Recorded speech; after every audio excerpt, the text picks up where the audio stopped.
Quantos estão felizes com Jesus nessa noite? Eu tenho toda a certeza, irmãos, que Deus está nesse lugar. E certeza maior que Ele vai falar aos nossos corações. A Bíblia diz que o mundo jaz no maligno. Então nós não podemos, irmãos, amar esse mundo como as pessoas que não conhecem a Deus. Pois se nós amarmos esse mundo como as pessoas que ainda não sabem discernir entre a mão direita e a esquerda, isso servirá de tropeço para cada um de nós. Aqueles que chegaram a Cristo precisam ter em mente uma coisa: que servir a Cristo vai lhe custar tudo. Então nós não podemos amar este mundo. Por isso meu objetivo nessa noite é colocar no teu coração a importância de você focar não nas coisas passageiras, mas naquilo que é eterno. Vamos ficar de pé, eu quero que você abra sua Bíblia em 1 João, capítulo 2.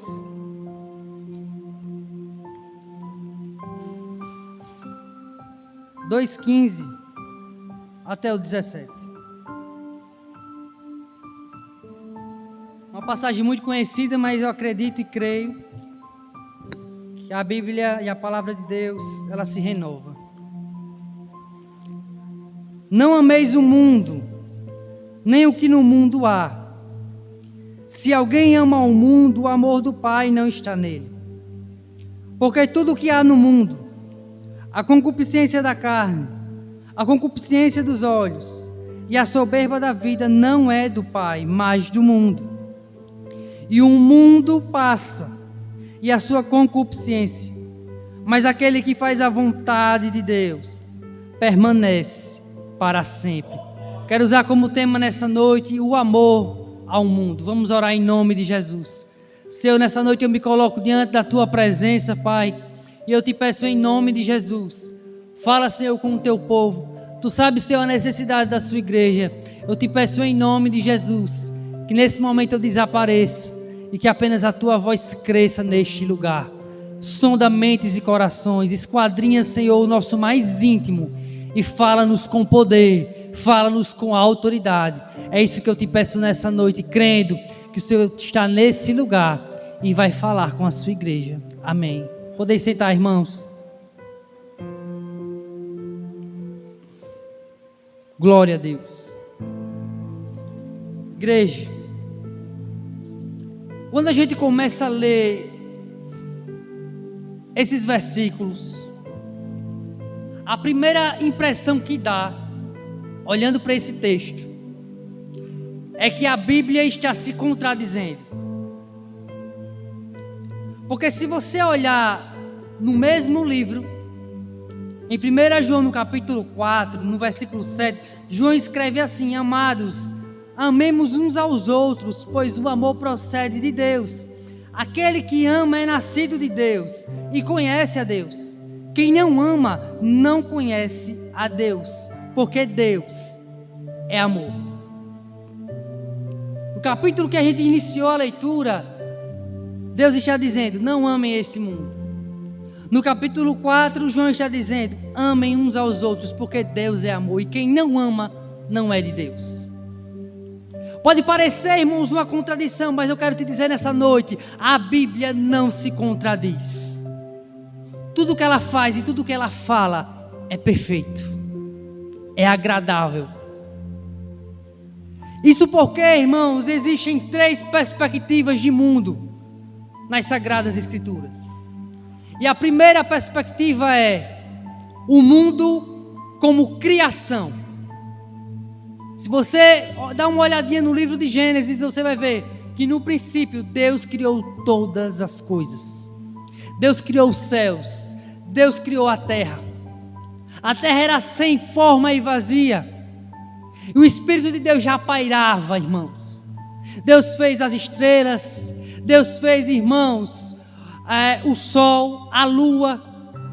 E tudo que você pode contemplar foi obra das mãos de Deus. Então nós temos a primeira perspectiva, o mundo como criação. Mas nós também temos, irmãos, o mundo como humanidade. Porque Deus também criou os seres humanos. E esse mundo que está lá fora quer ver algo diferente na minha vida e na sua vida. Porque o testemunho muitas vezes vai falar mais do que palavras. E é esse testemunho que Deus quer que a gente dê em todo o lugar que a gente passa. Então nós temos um mundo como criação e também temos um mundo que está lá fora, que não conhece a Deus, que está andando cego, está em trevas.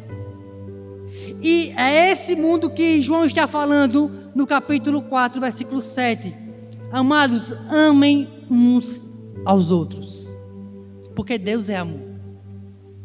Então eu posso falar palavras bonitas, mas a gente precisa orar, irmãos, constantemente sobre amor. E esse amor não vem de nós, é de Deus na nossa vida. A gente precisa orar urgentemente para que o amor de Deus flua no nosso coração e a gente comece a olhar as pessoas com outros olhos. A gente precisa, em nome de Jesus, não olhar as pessoas pela aparência, porque Deus não olha a aparência, Deus vê o coração. E a gente precisa, em nome de Jesus, olhar as pessoas não com interesse, não para aquilo que elas podem nos oferecer, irmãos. Precisamos ser diferentes. É para isso que Deus nos chama. Então essa é a segunda perspectiva. Mas nós também temos o mundo, em terceiro lugar, como um sistema corrompido. E esse sistema mundano desonra, desagrada a Deus, fere a glória de Deus. Esse sistema mundano está posto todos os dias nos nossos olhos, e o objetivo dele é que a gente se corrompa, que a gente se misture. Mas eu quero te dizer nessa noite, Deus te chamou para ser diferente. Deus te chamou para ser o sal dessa terra. Deus te chamou para ser luz no meio das trevas. Aleluia. Então quando a gente lê 1 João 2,15, João está falando do sistema mundano. E ele está dizendo, não amem esse mundo, nem as coisas que estão nesse mundo. A grande pergunta que precisa ser levantada nessa noite é: o que nós temos amado? A glória de Deus? Ou será que nós temos, infelizmente, nos contaminado com o sistema mundano? O que João está dizendo é muito mais profundo, irmão. Ele está dizendo, em outras palavras, não faça parte, não faça aliança, não concorde com esse sistema. Porque esse sistema está totalmente contrário a tudo aquilo que Deus aprova. Então nós não podemos amar o mundo, nem as coisas que estão no mundo. É para isso que Deus nos chama. E eu quero te dizer nessa noite que se fosse para ser igual, irmãos, ao mundo, Deus não tinha te chamado. Deus não tinha te levantado. Deus não tinha se revelado a você, não. Ele se revelou a você por um propósito. Para que você fosse diferente. Para que você dissesse não ao mundo. E a tudo aquilo que Ele tem a oferecer. E quando a gente se converte, algo é aguçado em nós, irmãos. Porque a gente agora passa a ter uma visão. E essa visão é dada por Deus, uma visão espiritual. E a gente começa a discernir o que é certo e o que é errado. E com o passar do tempo, a gente que é cristão, o diabo começa a lançar sobre nós as propostas. Naquele tempo que você não conhecia Deus, você ia pegar isso. Você ia concordar com isso. Você ia fazer aliança com isso. E agora? O preço é mais atraente. Será que tu vai dizer não? Será que ser fiel a Deus? Tu não disse que serve a Deus? Ou será que você vai se corromper como todos aqueles que ainda não conhecem a Deus? Esse é o nosso maior desafio, irmãos. Ser crente verdadeiro. Aleluia! Será a mudança que o mundo espera, irmãos. Porque as pessoas não estão preocupadas com palavras. As pessoas estão muito mais interessadas em nossas atitudes. Porque a nossa vida é uma pregação. E o diabo está nos observando todos os dias. Ele é o príncipe deste mundo. E ele tem um prato que com certeza, quando você não conhecia Deus, você estava muito interessado para comer. Mas a nossa carne está aqui todos os dias. E o nosso desafio é matar essa carne todos os dias. Agora, será que se eu não me preocupo com isso, eu não vou estar contaminado com o mundo? Não há possibilidade, irmãos.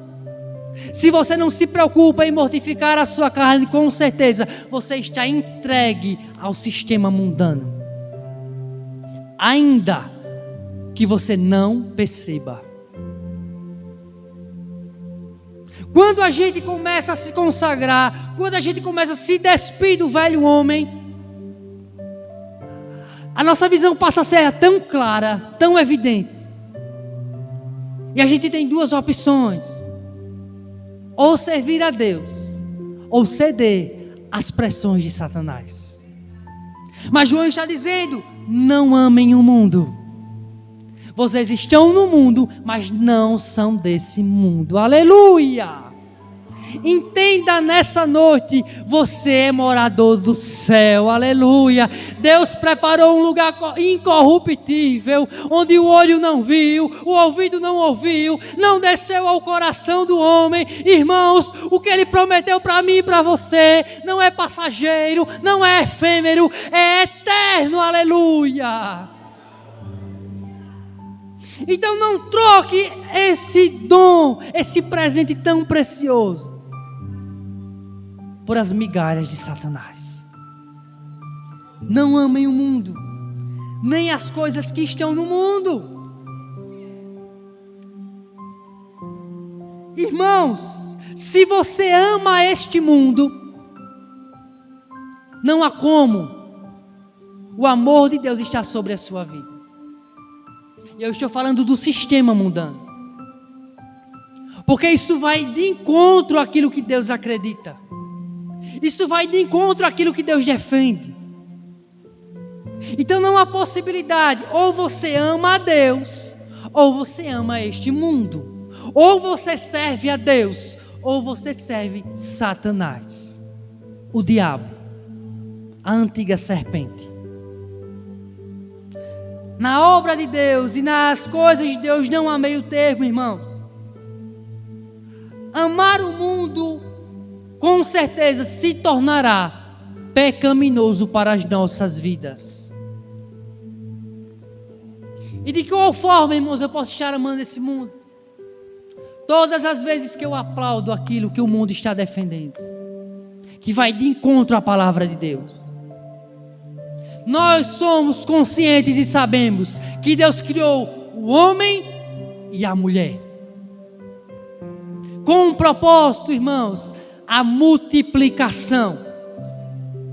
Se Deus criou o homem e a mulher, irmãos, eu não posso dizer que amo a Deus se eu aprovo o casamento de pessoas de um mesmo sexo. Ainda que o mundo comece a bradar, a palavra de Deus, ela é verdadeira e é fiel. Deus fez o homem para a mulher e a mulher para o homem, e ponto final. Ou nós cremos na palavra de Deus, ou é melhor nem servir a Deus. O que acontece é que esse sistema mundano quer rasgar a Bíblia. Irmãos, ainda que eles rasgassem todas as escrituras, irmãos, as pedras iriam clamar e a palavra de Deus seria proclamada. Aleluia! A palavra de Deus, irmãos, ela é fiel. Tudo que o mundo aprova desonra a Deus. E João Olhando para o horizonte, João declara 3 coisas que Deus não se agrada: a concupiscência da carne, que está relacionada aos desejos carnais; a concupiscência dos olhos, que está relacionada à luxúria; e a soberba da vida, que está relacionada ao orgulho e à vanglória. Os 2 primeiros, irmãos, está se referindo a pecados ocultos, a coisas que só Deus vê, a coisas que só Deus contempla, que o pastor não viu, que o irmão não viu, que a sua mulher não viu, que o seu esposo não viu, que a sua mãe não viu. Deus viu. Pecados ocultos. E esses pecados ocultos acontecem na nossa vida quando a gente está como, irmão Jackson? Na carne. Mas será que é como eu estar na igreja e estar na carne? Tem sim. Com certeza tem possibilidade. Esse é um dos fatores para o esfriamento espiritual, o pecado, irmãos. Porque o pecado nos separa de Deus. Às vezes questionamos a Deus porque não sentimos a presença de Deus, porque Deus não se manifesta mais a nós. Mas muitas vezes esse é um reflexo da nossa falta de comunhão com Deus e comunhão com o pecado. Porque o pecado nos distancia de Deus. Um abismo gera outro abismo. E quanto mais você pecar, e é isso que o diabo quer, mais longe você vai estar de Deus. E mais difícil vai estar aos seus olhos de voltar para a presença de Deus. Um abismo gera outro abismo. Desejos. Há pecados e áreas da nossa vida que precisam ser tratadas, e esse mundo aprova. Para eles é tudo normal. Todo mundo faz. Todo mundo pratica. Essa era uma concepção que nós tínhamos quando a gente não servia a Deus. A gente pecava deliberadamente. E a nossa consciência nem pesava. Mas quando o amor dele nos alcançou, agora ele nos deu a consciência do pecado, do juízo e da justiça de Deus. Porque eu sei que Deus é amor, mas ele é justiça também. E ele vai nos julgar segundo as nossas obras. Naquele grande dia, tudo vai estar patente aos olhos de Deus. Imagine uma tela, e nessa tela vai estar a sua vida. Tudo que você fez. Tudo que você fez depois de levantar as mãos e aceitar Jesus. Tudo que você fez de bom para a obra de Deus. Tudo também que você fez de ruim, que ninguém soube, só você e Deus. Então essas coisas vão ser manifestas. Por isso, irmãos, nós precisamos vigiar enquanto é tempo. Não amem o mundo, nem as coisas que estão no mundo. Em terceiro lugar está a soberba da vida. Quem é soberbo, quem é orgulhoso, ele não atribui nada a Deus. Todas as suas realizações ele atribui a si mesmo. É ele quem faz, é ele quem pode. Se ele compra alguma coisa material, graças a Deus, ele não diz. Ele acha que foi ele. Deixa eu te dizer uma coisa nessa noite. O simples fato de você respirar, de Deus permitir hoje o seu fôlego de vida, irmãos, já seria motivo para nós glorificarmos a Deus. Porque nesse mesmo momento há pessoas em UTIs que não respiram mais por conta própria, mas os aparelhos é que respiram pela pessoa. E elas estão lá no seu consciente clamando muitas vezes por vida, mas não sabem se vão escapar. Eu costumo dizer, enquanto há vida, há uma grande esperança.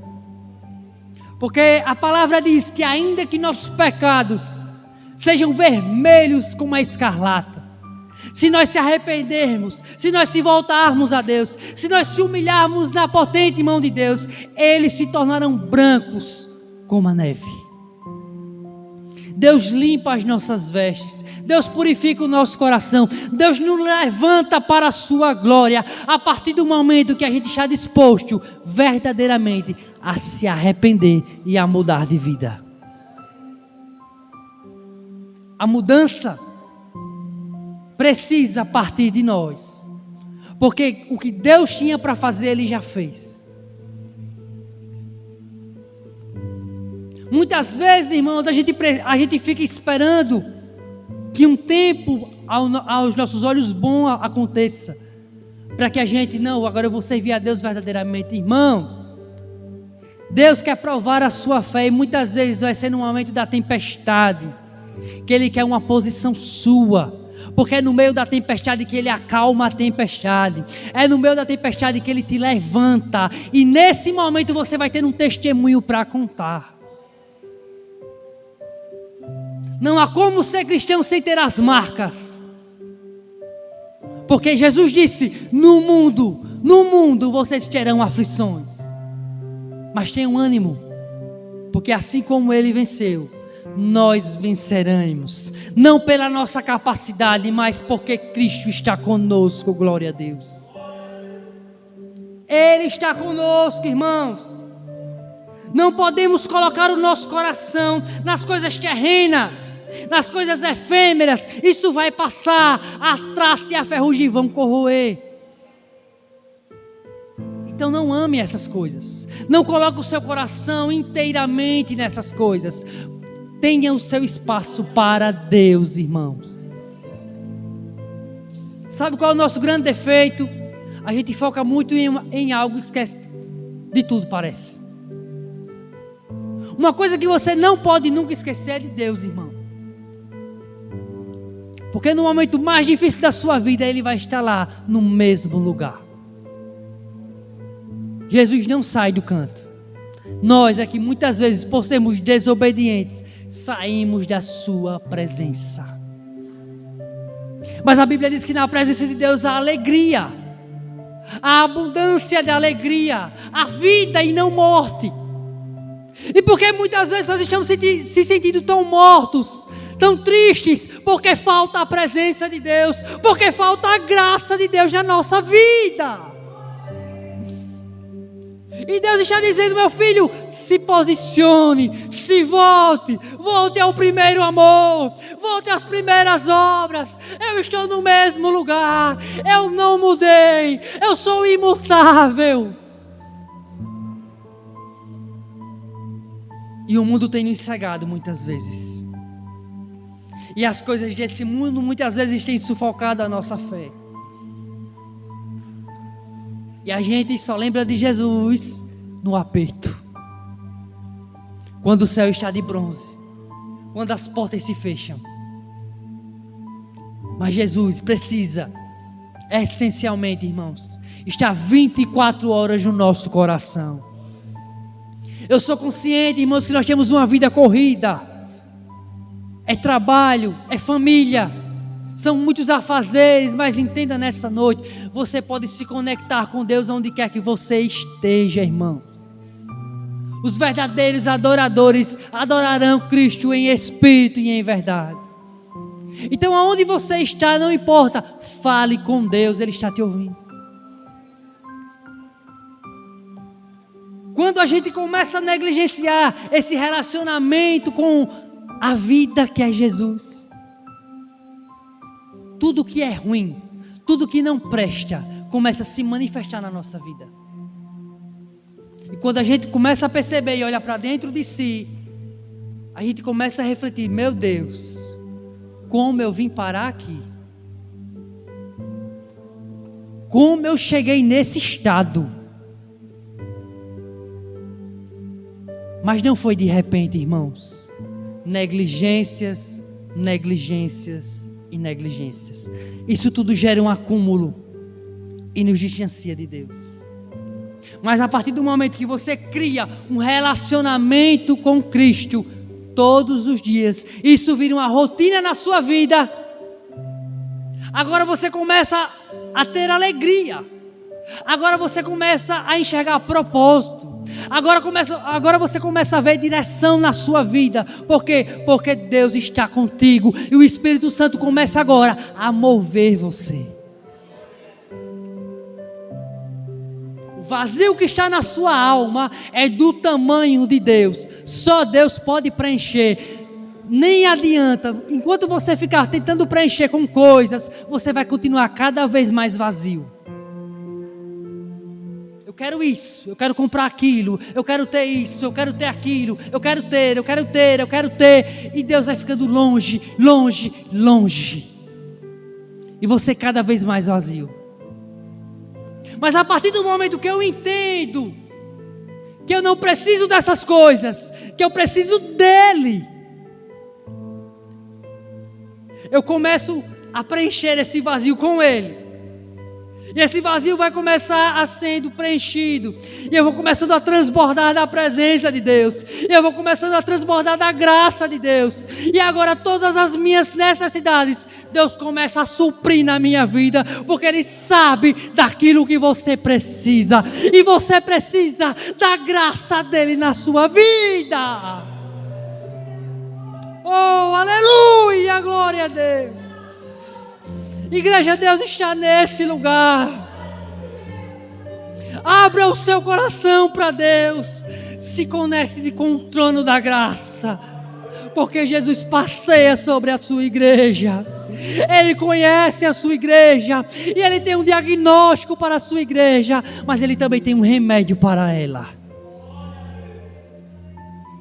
Aleluia! Deus é grande, irmãos. Deus é poderoso. Colossenses capítulo 3, versículo 2 a 5 diz assim: pensai nas coisas do alto, não nas que são aqui da terra, porque morreste, e a vossa vida está oculta juntamente com Cristo, em Deus. Quando Cristo, que é a vossa vida, se manifestar, então vós também sereis manifestados com Ele em glória.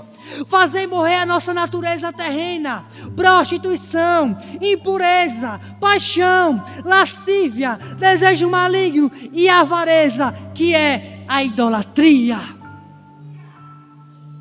Pensai nas coisas do alto.